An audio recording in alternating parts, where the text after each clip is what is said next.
IPSOS जो कि एक France based global research company है, उसके रिपोर्ट के अनुसार 44% भारतीयों को ऐसा लगता है कि भारत फिलहाल रिसेशन में है। लेकिन क्या ये रियलिटी है? जी नहीं। भारत बहुत अच्छे पोजीशन में है ग्लोबल लेवल पे एंड कई डेवलप देशों से कई कदम आगे despite global economic crisis. Bloomberg के रिपोर्ट के हिसाब से कई देश इंक्लूडिंग एशियन इकोनॉमीज रिसेशन में एंटर होने के रिस्क में। इस रिपोर्ट के हिसाब से डेवलप देश जैसे कि यूके के 75%, यूएस के 65%, कनाडा के 60%, ऑस्ट्रेलिया के 40% चांसेस है कि इन देशों में रिसेशन आएगा। डेवलपिंग देशों की बात करें तो साउथ अफ्रीका के 45%, मैक्सिको के 27%, ब्राज़ील के 15% चांसेस है कि इन देशों में रिसेशन आएगा। भारत एक लौता ऐसा देश है इस लिस्ट में जिसमें 0% चांसेस है रिसेशन आने के। लेकिन रिसेशन आखिर होता क्या है? क्या रीजंस है रिसेशन के पीछे एंड कैसे भारत इतने अच्छे पोजीशन में जबकि बाकी देशों की इकोनॉमिक हालत इतनी खराब है? आइए डिटेल में समझेंगे इन सवालों के जवाब इस वीडियो में। स्वागत है आपका हमारे चैनल फेव नॉलेज में।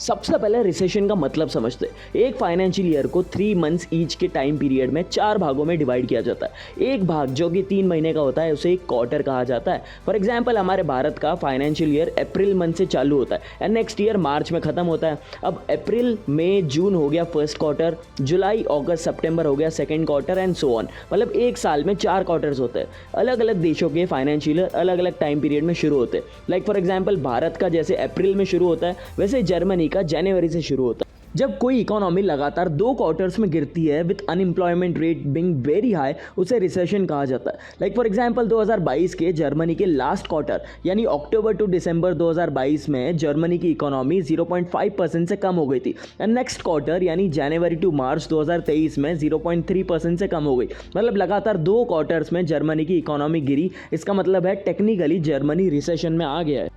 अब आइए समझते हैं कि किन कारणों की वजह से आज के तारीख में ग्लोबल रिसेशन हो सकता है। सबसे पहला रीजन इसका है रशिया यूक्रेन वॉर। हम सबको पता है कि पिछले ऑलमोस्ट 1.5 साल से रशिया यूक्रेन वॉर चालू है। इस वॉर का असर पूरी दुनिया में देखने मिला है। पूरी दुनिया भर का फूड एंड एनर्जी सप्लाई को एक शॉक वेव लगा है एंड इस वॉर की वजह से सप्लाई चेन्स बिखर गई है एंड प्राइसेस अनइमेजिनेबल लेवल्स तक बढ़ गए।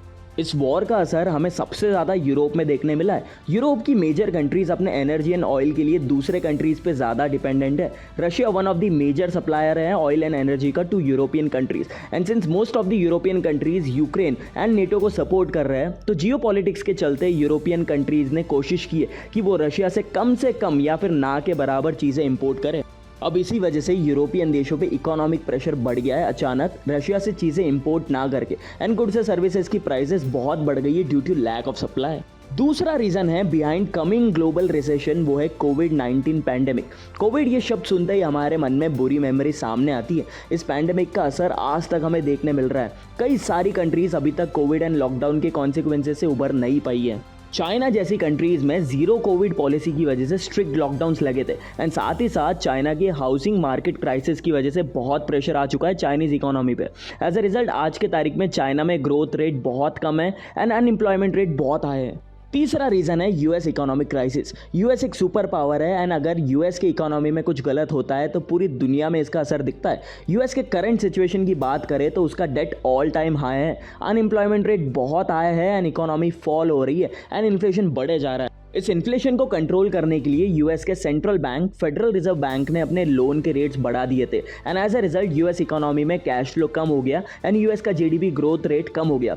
2022 के सेकंड क्वार्टर में यूएस का जीडीपी 0.9% से कम हुआ एंड फर्स्ट क्वार्टर में 1.3% से कम हुआ। ये सिग्नल्स है कि यूएस इकोनॉमी ऑलरेडी रिसेशन में आ चुका है। अगर यूएसए की इकोनॉमी गिरती है तो उसका असर पूरी दुनिया पे दिखता है क्योंकि वर्ल्ड बहुत ज़्यादा यूएस डॉलर्स पे डिपेंडेंट है। इनफैक्ट वर्ल्ड का 60% फॉरेन रिजर्व यूएस डॉलर के रूप में है। अब आइए जानते हैं भारत के करंट इकोनॉमिक सिचुएशन को एंड रीजंस को कि कैसे भारत ग्रो कर रहा है despite coming global recession. Bharat अब ऑफिशियली $3.75 ट्रिलियन का इकोनॉमी बन चुका है एंड फिलहाल लार्जेस्ट इकोनॉमी के रैंक पे 5th नंबर पे है। एक्सपर्ट्स का ये मानना है कि 2035 तक भारत $10 ट्रिलियन की इकोनॉमी बन जाएगी एंड इसी के साथ वर्ल्ड में 3rd लार्जेस्ट इकोनॉमी भी बन जाएगी, सरपासिंग जर्मनी एंड जापान। सबसे पहला रीज़न है कि कैसे भारत शील्डेड है अगेंस्ट ग्लोबल रिसेशन, वो है एग्रीकल्चर पे डिपेंडेंसी। भारत में अराउंड 150 मिलियन लोग एग्रीकल्चर पे डिपेंडेंट है एंड 2022 के जीडीपी में 18.3% एग्रीकल्चर का कंट्रीब्यूशन था। एग्रीकल्चर ना सिर्फ हमें इनफ फूड प्रोवाइड करता है बल्कि मैसिव अनएम्प्लॉयमेंट भी अवॉइड करता है। दूसरा रीज़न कि कैसे भारत सेफ है अगेंस्ट रिसेशन, वो है भारत का startup culture. Prime minister Modi ने 89th मन की बात रेडियो एड्रेस में बोला था कि भारतीय स्टार्टअप्स ने हमारे देश को आगे बढ़ाने में मदद की है और इवन पैंडेमिक टाइम में भी। आज के तारीख में भारत में मोर देन 85,000 स्टार्टअप्स है जो लाखों करोड़ों भारतीयों को जॉब्स प्रोवाइड करते हैं। तीसरा रीज़न है हमारी प्रोएक्टिव सरकार। हमारी सरकार बहुत ज़्यादा प्रोएक्टिव है, जो ना सिर्फ इकोनॉमी को कैसे बढ़ाना है वो जानती है बल्कि जियोपॉलिटिक्स में भी माहिर है। इसका सिर्फ एक एग्जाम्पल नहीं बल्कि बहुत सारे उदाहरण हैं। कोविड पैंडेमिक में इतने ज़्यादा पॉपुलेशन वाले देश को संभालना मजाक नहीं था। भारतीय सरकार ने रिस्पेक्टिव ऑर्गेनाइजेशंस के साथ मिलकर हमारे देश को कोविड से ज़्यादा असर नहीं पड़ने दी। अगर जियोपॉलिटिक्स की बात करें तो रशिया यूक्रेन वॉर से पूरी दुनिया परेशान है, लेकिन भारत नहीं, क्योंकि भारत ने इस वॉर पे न्यूट्रल स्टैंड लिया था। इससे भारत एंड रशिया की ट्रेड पे ज़्यादा असर नहीं पड़ा। इनफैक्ट भारत ने रशिया को पहले से ज़्यादा गुड सप्लाई की है एंड रशिया की तरफ से कम प्राइसेस में हमें ऑयल मिला। Isn't that amazing. हमारी प्रोएक्टिव गवर्नमेंट का एक और एग्जाम्पल है, वो है business and startup promoting policies, जो small and medium size businesses को प्रमोट करती है एंड उन्हें सेटअप करने में हेल्प करती है। भारत एक बहुत अच्छे पोजीशन में है फिलहाल इकोनॉमिक वाइज एंड भारत की इकोनॉमी 2024 तक 6.5% से ग्रो होगी, ऐसा आरबीआई का प्रोजेक्शन है। लेकिन ये 6.5% काफ़ी नहीं है due to large population of our India. हमारे देश में आज भी अनएम्प्लॉयमेंट रेट बहुत ज़्यादा है। इस अनएम्प्लॉयमेंट रेट को मीट करने के लिए भारत को ऑलमोस्ट 18% से ग्रो करना पड़ेगा, बट 18% इज़ ऑलमोस्ट अनरियलिस्टिक। लेकिन अगर हम एटलीस्ट 10% से या उससे ज़्यादा से भी ग्रो करते हैं तो हम काफ़ी हद तक हमारे देश की अनएम्प्लॉयमेंट रेट को कम कर सकते हैं एंड इकोनॉमिक प्रॉस्पेरिटी ला सकते हैं। आपका क्या विचार है इस बारे में, हमें नीचे कमेंट सेक्शन में लिख के बताएं। Let's have a discussion in the comment section, जहां आप अपने पॉइंट ऑफ व्यू रखें और हम हमारे रखेंगे। आशा करते हैं कि आपको ये वीडियो पसंद आई होगी एंड ऐसे ही interesting, informative and detail video देखने के लिए हमारे चैनल फेव नॉलेज को सब्सक्राइब करना ना भूलें। मिलते हैं अगले वीडियो में, तब तक के लिए goodbye and take care.